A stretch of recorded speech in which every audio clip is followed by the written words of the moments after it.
Bonjour, je suis Jean-Pierre Saunier, je suis guide raélien et j'ai le plaisir de vous accueillir ici pour vous présenter un message exceptionnel qui nous vient des étoiles, ou plus exactement, d'un peuple extraterrestre qui souhaite nous rencontrer, si bien sûr nous en manifestons le désir.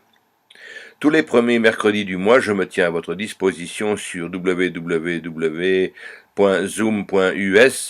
pour 1 heure durant laquelle nous pourrons échanger et où je pourrai vous apporter des précisions sur ce message qui n'est ici qu'une synthèse de son contenu. Qu'est-ce que ce message? Que contient-il? Qui sont ces extraterrestres qui souhaitent nous rencontrer? Sont-ils menaçants? Sont-ils pacifiques? Eh bien, tournons les pages et découvrons ensemble le message des Elohim, ces êtres venus de l'espace pour nous rencontrer, et ce avec beaucoup d'amour. Ce message des extraterrestres est la suite de tous ceux qu'ils nous ont envoyés ponctuellement. En effet, ils ont fréquemment missionné leurs ambassadeurs, les prophètes, auprès des différents peuples de la terre depuis des millénaires. Et cela pour les guider dans leur choix de société. Aujourd'hui, ce message peut enfin être compris sans passer par des paraboles, car les humains ont acquis suffisamment de connaissances scientifiques pour avoir accès à cette révélation sans en mystifier le sens. Par cette révélation, nous pouvons comprendre l'Odyssée qui unit les humains, l'homme, à la civilisation des Elohim, ces extraterrestres qui proposent ce nouveau contact. Pour comprendre tout cela, nous allons passer par quelques pages historiques. Il y a très longtemps, les savants de cette civilisation extraterrestre vivant sur leur planète lointaine étaient arrivés à l'époque où, comme nous aujourd'hui, étaient capables donc de travailler scientifiquement sur le vivant et de commencer à synthétiser des premières formes de vie. L'ADN n'avait plus de secret pour eux. En parallèle, ils avaient déjà réalisé une avancée technologique importante dans l'exploration spatiale. À la suite de graves accidents issus des expériences scientifiques ayant causé des dommages importants au sein de la population, les comités d'éthique de leur monde demandèrent que soient stoppées ces expériences jugées par trop dangereuses pour les populations. Les scientifiques cependant obtinrent l'accord de profiter des avancées de l'exploration spatiale pour aller poursuivre ces expériences loin de leur planète, sur d'autres mondes vierges. C'était il y a 25 000 ans.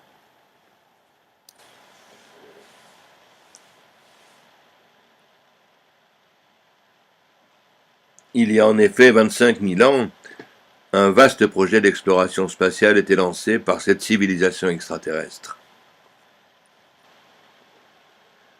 Plusieurs missions d'exploration de l'univers et de recherche de planètes vierges étaient en cours.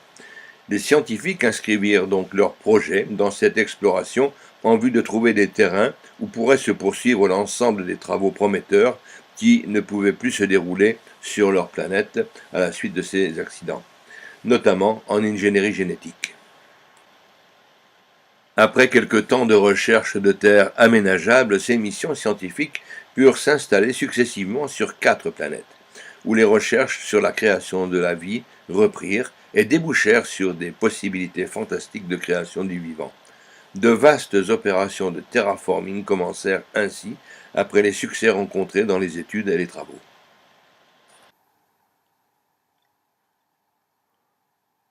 Développer des sciences nouvelles n'enthousiasme pas tout le monde dans une population. Les opposants aux expériences sur leur monde d'origine trouvèrent que les premiers travaux étaient entrepris sur une planète beaucoup trop proche de la leur. Ils s'opposèrent à cette création et firent détruire l'ensemble des travaux en cours.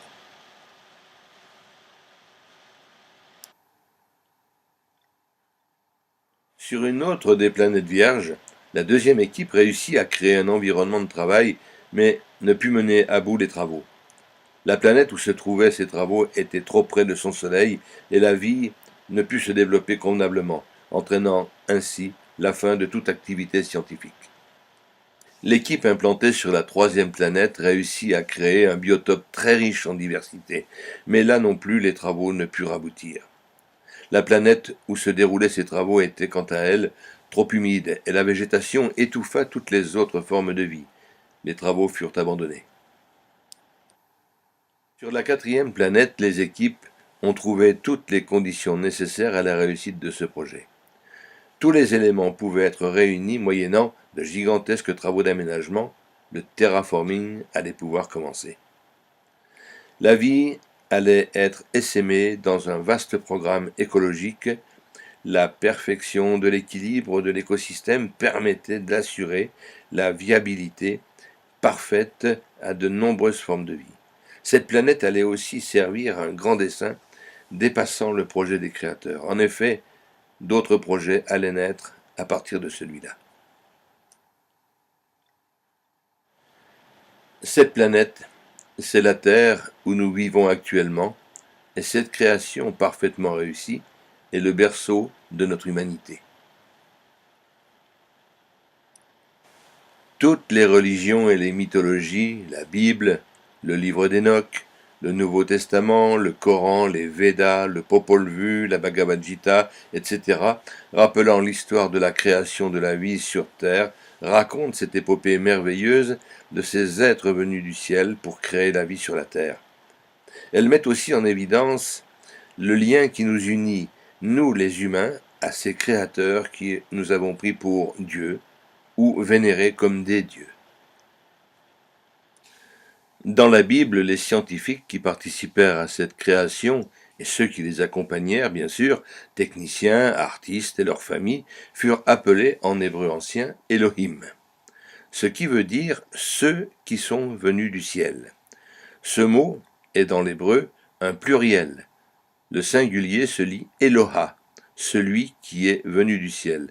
Or, c'est le mot Elohim qui nomme le créateur de la vie dans la Bible, donc des créateurs, les Elohim.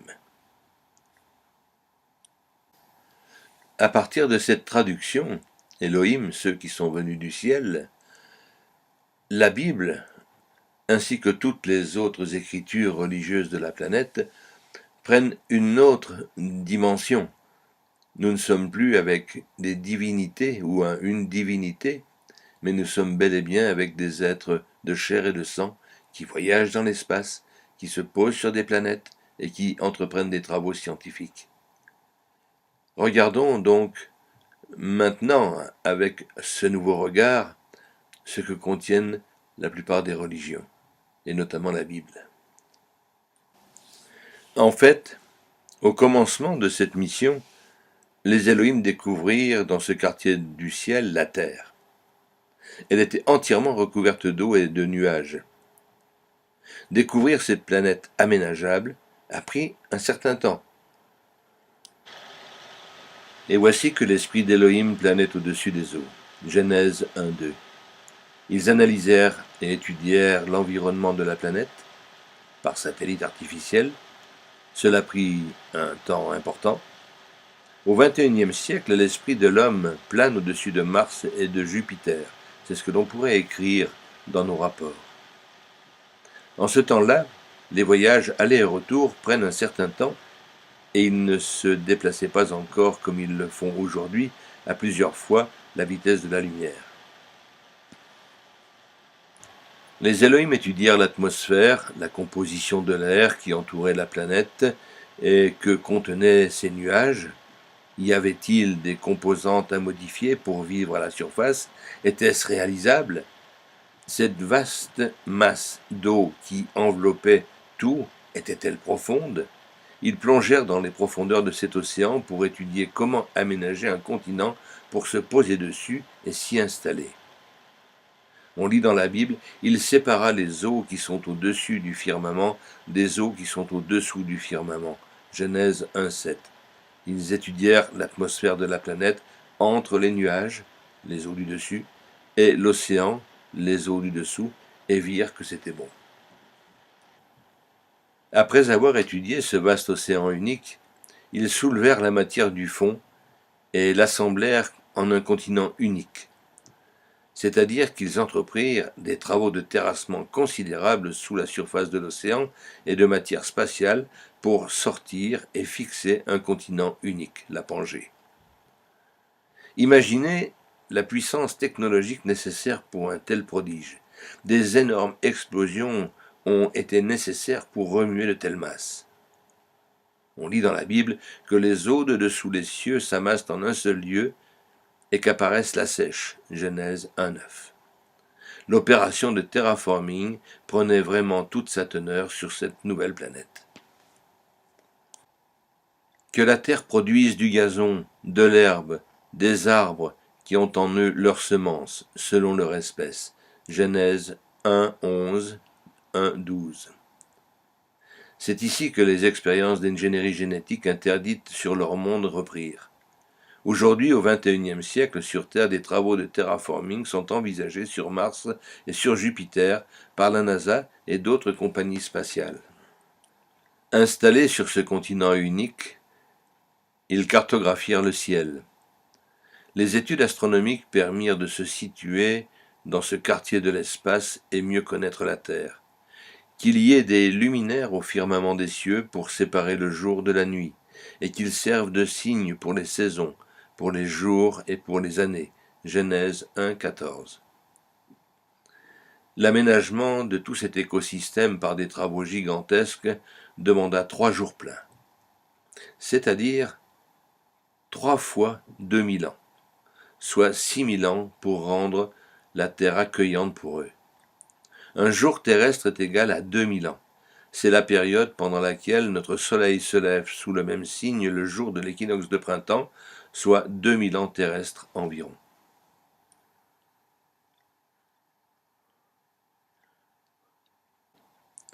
Les biologistes, les zoologistes, les artistes se lancèrent dans la création des animaux. L'essaimage de la vie sur la Terre commença à battre son plein jusqu'à atteindre un équilibre parfait et durable. Que les eaux foisonnent d'animaux vivants et que les volatiles volent au-dessus de la terre. Genèse 1,20. Là, il faut au passage soulever le niveau de plaisir qu'ils ont pris à concevoir toutes ces formes de vie avec la variété des formes, des couleurs, des comportements de vie et amoureux. Généticiens, biologistes et surtout les artistes s'en sont donnés à cœur joie pour réaliser la beauté, l'originalité et le parfait équilibre de cet écosystème qui fait des merveilles, aussi bien dans le végétal, l'animal, le microbien, le viral, en fait tout ce qui nous enchante tous les jours lorsque nous regardons la nature. Que les eaux foisonnent d'animaux vivants, Genèse 1,20. La variété des formes, des couleurs démontre bien l'imagination et surtout l'émulation réciproque des créateurs artistes. Des concours ont lieu où sont présentées leurs œuvres et là c'est véritablement un monde de plaisir. Que les volatiles volent au-dessus de la terre, Genèse 1,20. Les attitudes et les comportements de chasse ou comportements amoureux sont de vraies œuvres d'art. Dans cette profusion de possibilités créatrices, tout est permis. Que la terre fasse sortir des animaux et qu'elle foisonne d'animaux vivants selon leur espèce, bestiaux, bêtes sauvages, selon leur espèce. Genèse 1,24. Il leur est cependant rappelé que si tout est permis, ils n'ont pas le droit de faire des copies d'hommes ou de nouvelles souches humaines qui ne pourraient être admises comme humaines. Allez interdire à des créatifs de créer. Que croyez-vous qu'ils adviennent? Une fois l'équilibre écologique atteint, une tentation forte toucha une partie des scientifiques et de ces artistes. Une équipe de créateurs transgresse les ordres imposés par leur gouvernement là-haut sur leur planète mère. Ils tentent le plus discrètement possible l'expérience et la réussissent. Ils créent des humains comme eux. Faisons l'homme à notre image et à notre ressemblance. Genèse 1,20. Les résultats de l'expérience sont fantastiques. Ces nouvelles créatures apprennent vite et montrent, au fil de leur croissance, leur qualité intellectuelle et sensorielle au Créateur. Le gouvernement est averti de l'existence de cette expérience et demande l'arrêt et la destruction immédiate de ces travaux. Ce sont des hommes, au même titre que les Elohim plaideront les partisans de cette création. Leur différence réside dans le fait qu'ils ont été créés scientifiquement, mais ce sont des humains avec des attitudes humaines, des comportements identiques à leurs créateurs face aux divers événements rencontrés. Il sera donc accepté que l'expérience se poursuive à la condition que ces créatures n'aient absolument pas accès aux connaissances scientifiques. De tout arbre du jardin tu pourras manger, mais de l'arbre de la science du bien et du mal tu n'en mangeras pas, car si tu en mangeais, tu en mourrais. Genèse 2, 16, 17. À l'aube de ce 7e jour, 14 000 ans après l'arrivée des Elohim sur la terre, l'existence de cette jeune humanité créée en laboratoire engendre 2 courants antinomiques sur la planète des Elohim. Le premier, la peur, surtout depuis que le créé a compris son origine scientifique. Le deuxième courant, l'enthousiasme et l'admiration pour la réalisation d'un tel exploit. Il est dit dans la Bible, « Voici que l'homme est devenu comme l'un de nous grâce à la science. » Maintenant il faut éviter qu'il étende sa main, prenne aussi de l'arbre de vie, en mange et vive à jamais. Genèse 3, 22. En effet, la connaissance de la vérité est révélée aux créés. Ils ont mangé du fruit de la connaissance du bien et du mal. Les scientifiques leur ont tout révélé, ne pouvant supporter que ces êtres nouveaux soient écartés de la vérité. Cette nouvelle terrorise une partie de la population des 2 mondes. La planète des Elohim et celle de la Terre, les milliers d'Elohim vivant sur Terre avec leurs familles. 2 opinions s'installent dans la communauté. La sanction cependant va tomber. La création sur cette planète est par trop dangereuse, il faut la détruire.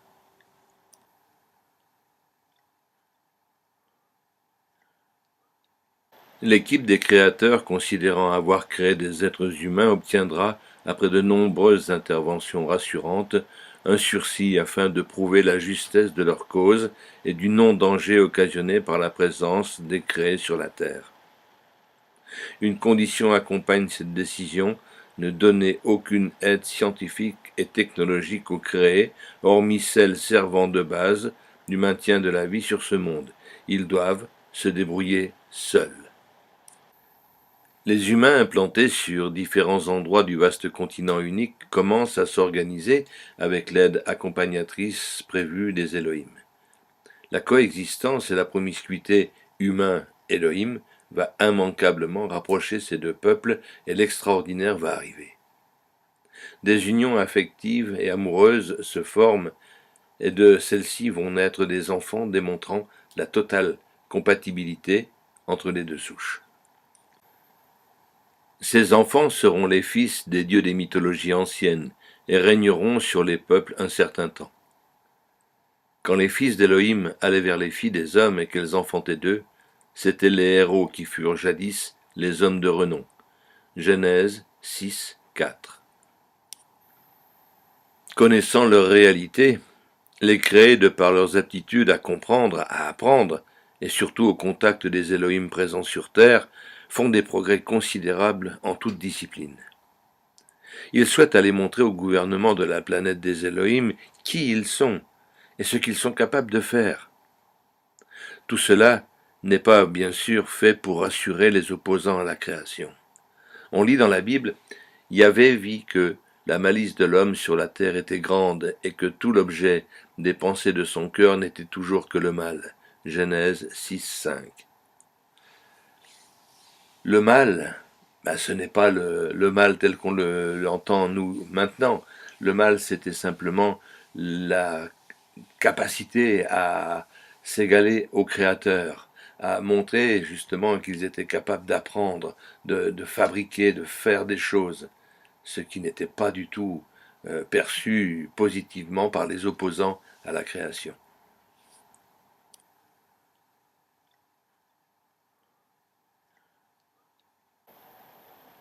Le temps va passer sur terre et les créés se sont constitués en peuples avec leurs différences et aussi malheureusement avec des divergences de point de vue sur l'organisation des sociétés. Des querelles ici et là ont dégénéré en graves tensions et voire en conflits.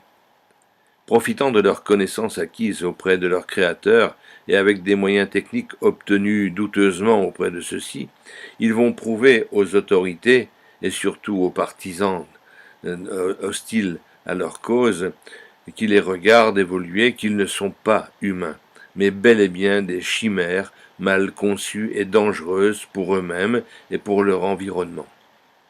Ils donnent raison à ses opposants à la création. Pour le gouvernement des Elohim, tous ces conflits, ces batailles, ces guerres qui s'amplifient, c'en est trop. Le comportement des créés devient même trop dangereux pour les créateurs. La décision est irrévocablement prise, toute cette création doit disparaître de la surface de la terre. Les Elohim quittent la terre et retournent sur leur monde. Le continent est miné aux endroits stratégiques, et c'est la destruction provoquant un énorme tsunami planétaire, c'est le déluge. Rien ne survit. Yahvé dit « Je vais effacer de la surface du sol les hommes que j'ai créés, depuis l'homme jusqu'à l'animal domestique, jusqu'à l'animal qui se meut, jusqu'à la créature volant dans les cieux, car je regrette de les avoir faits. » Genèse 6, 5. Quelque part dans l'espace, un vaisseau de taille conséquente se satellise autour de la Terre et porte en ses flancs une multitude d'éprouvettes et d'ordinateurs avec toutes les données des travaux qui ont été réalisés depuis le début de la création. Et ça, bien à l'abri des regards inquisiteurs du gouvernement des Elohim.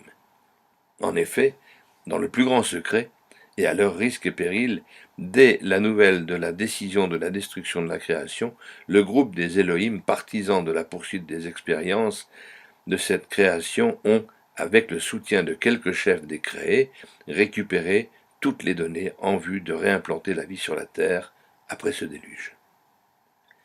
Et de reconstruire sur des bases plus sereines la société humaine. Les textes religieux parlent de Noé et du déluge, c'est cet épisode dont il est question. L'arche s'éleva au-dessus de la terre, Genèse 7, 17.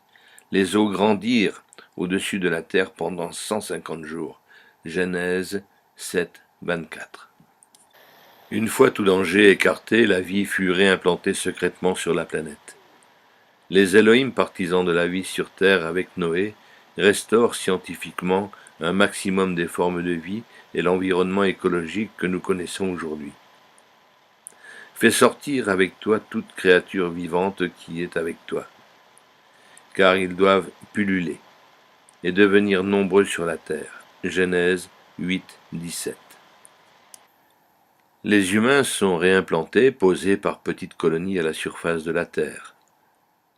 D'elles ont essaimé les nations sur la terre après le déluge, est-il dit dans la Genèse 10, 32. L'humanité fut rapidement réimplantée. Ainsi furent sauvées la vie et l'humanité sur terre.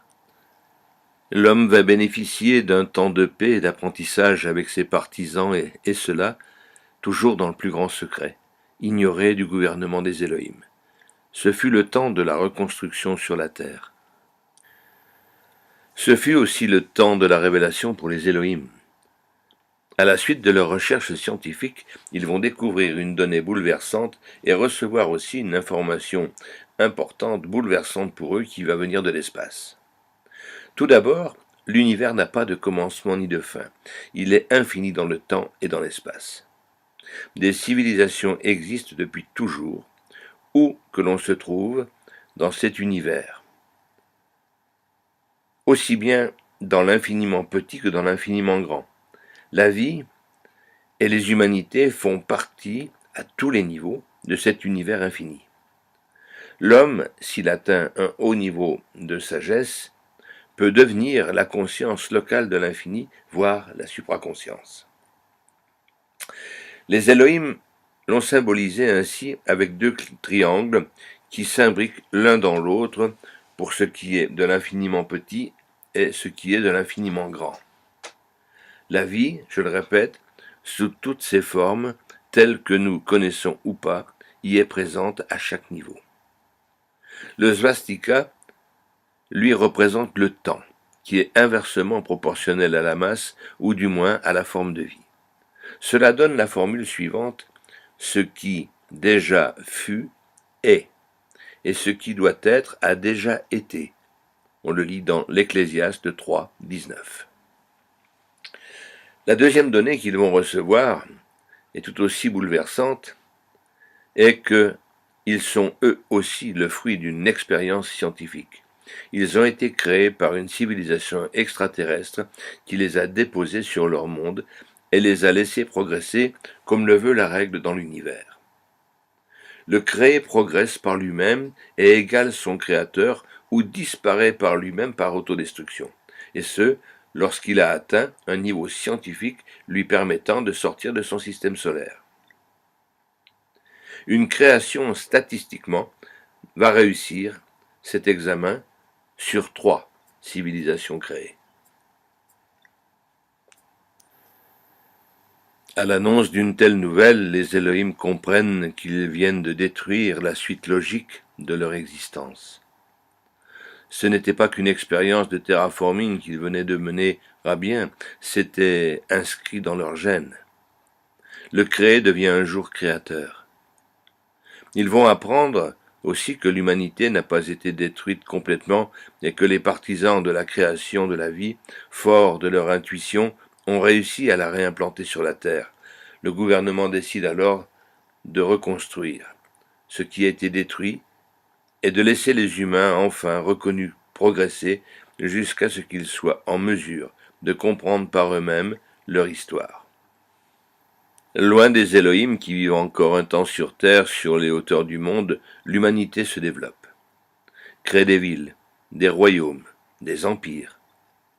Elle découvre différents modèles de société, les divergences d'intérêts, les conflits, comment les régler. Elle apprend à exister. Une règle stricte, cependant, doit être maintenue. L'humanité doit progresser par elle-même sans aide directe de l'extérieur. C'est son parcours initiatique obligatoire pour avoir accès aux civilisations libres de l'univers.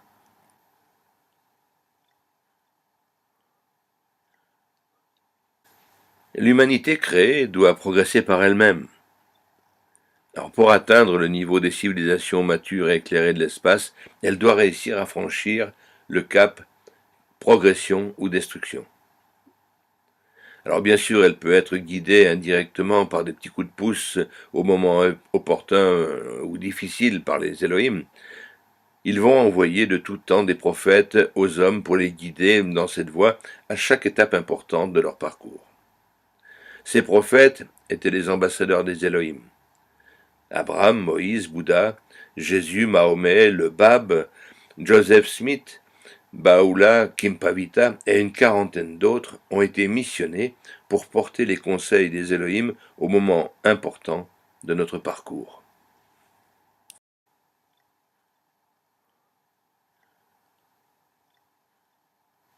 Le 6 août 1945, la ville d'Hiroshima est détruite par l'arme atomique. L'humanité entre alors dans l'âge de l'Apocalypse, l'âge de la révélation. L'homme commence à maîtriser la matière, il peut comprendre qu'il va s'égaler à ses créateurs et comment cela s'est produit il y a longtemps au commencement. Il est en mesure de recevoir la vérité. En ce temps-là, l'homme fera porter sa voix par-delà les océans. En ce temps-là, les aveugles pourront voir, les sourds entendre, l'herbe poussera dans le désert. Isaïe 35, 5. Voici que l'homme est devenu comme l'un de nous grâce à la science du bien et du mal. L'humanité sait maintenant faire tout cela.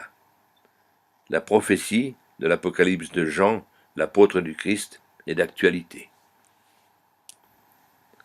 25 000 ans après l'arrivée des Elohim sur la terre, Raël, celui qui sera le dernier ambassadeur des Elohim, voit descendre du ciel un engin en forme de cloche aplatie, métallique, qui semble peser très lourd et qui descend doucement, en silence, vers lui. L'engin se stabilise à quelques mètres du sol, descend, une trappe s'ouvre, Un petit être descend de cette trappe, de cet escalier. Il mesure 1,20 m, 1,30 m. Il s'approche de lui, le regarde avec de grands yeux, pacifiques.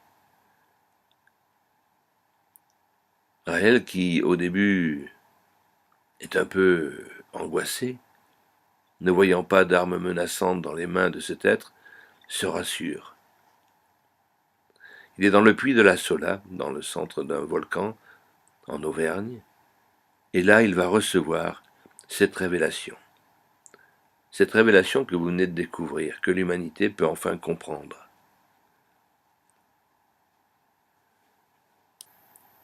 Raël, l'ambassadeur des Elohim, apporte le message qui dit la vérité.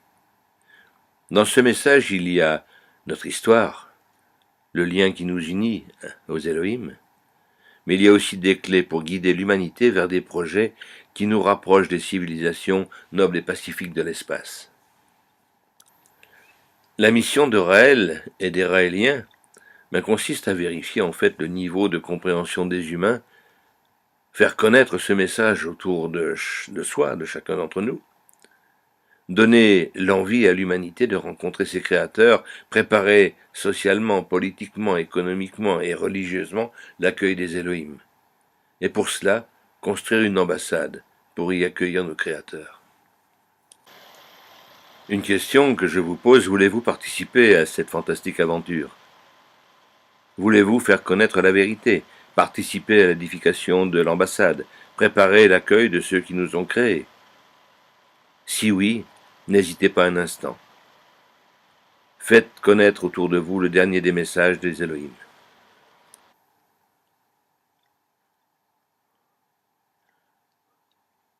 Préparez l'humanité à entrer dans une ère nouvelle et bouleversante. Enfer ou paradis? Rappelez-vous, 2 choix sont possibles. Progression ou autodestruction. Nous semblons être arrivés aux portes de l'enfer, c'est ce que 15 000 scientifiques nous annoncent. Les Elohim nous disent dans ce message qu'ils nous ont tout donné, que nous sommes arrivés au moment où il nous faut choisir le chemin de notre avenir.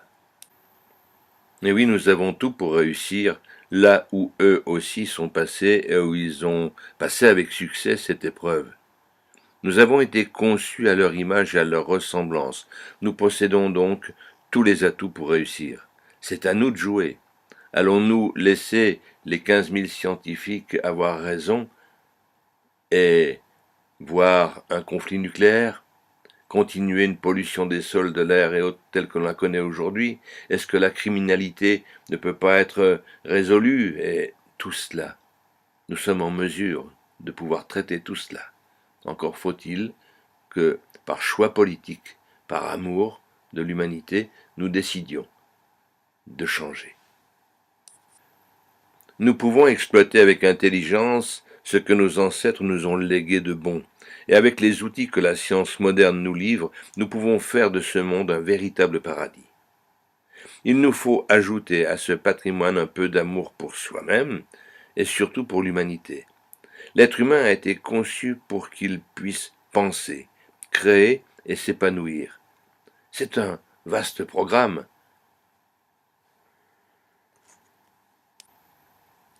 Je vous propose donc de découvrir le message des Elohim dans son contenu global. Après vous être fait une idée plus précise de son importance, aurez-vous peut-être envie de ne pas en rester là et d'approfondir les différentes réponses qui nous sont offertes pour passer avec succès, nous aussi, l'épreuve, progression, destruction, et vivre enfin dans un paradis. Quels sont les axes de progrès que les Elohim nous incitent à aborder au plus vite? Tout d'abord, mettre l'être humain au centre des préoccupations de la société. Ensuite, interdire les armements de destruction massive, atomiques, virales, biochimiques et autres. Ensuite, développer les technologies libératrices du travail contraint et forcé. Guider la société par l'intelligence et l'amour réunis. Redistribuer équitablement le patrimoine planétaire. Réduire la croissance démographique avant le chaos, car nous progressons beaucoup trop nombreusement sur cette planète. Orienter le social vers le bien-être de la personne. Voici en fait les quelques grandes lignes que vous allez trouver dans les messages et développer d'une manière, je dirais, Elohimesque. En fait, je vous invite à préparer l'humanité à découvrir de nouveaux modèles de société conduisant au bonheur de ses membres. Alors rendez-vous le premier mercredi de chaque mois pour un échange sur tous ces sujets. Je vous propose une heure à passer ensemble sur zoom.us devant notre écran bien sûr, avec un verre, une assiette, comme une sorte de repas virtuel ensemble, et nous aborderons un sujet nouveau toutes les semaines et j'apporterai un maximum de réponses à toutes vos questions.